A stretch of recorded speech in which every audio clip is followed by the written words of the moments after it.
من دزد دیدم کو برد مال و متاع مردمان. این دزد ما خود دزد را چون می بدزدد از میان.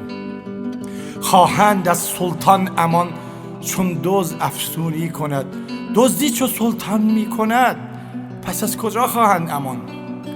عشق است آن سلطان که او از جمله دزدان دل برد، تا پیش آن سرکش برد حق سرکشان را موکشان.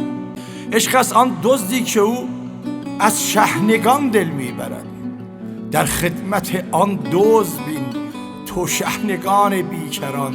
آواز دادم دوش من کی خفتگان، دزد آمده است. دزدید او از چابکی در حین زبانم از دهان. گفتم ببندم دست او خود بس دستان من. گفتم به زندانش کنم او می نگنجد در جهان. خلقی ببینی نیمه شب جمع آمده کان دزد کو. او نیز میپرسد که کو آن دزد، او خود در میان. مایه هر گفتگو ای دشمن و ای دوست رو، ای هم حیات جاودان ای هم بلای ناگهان.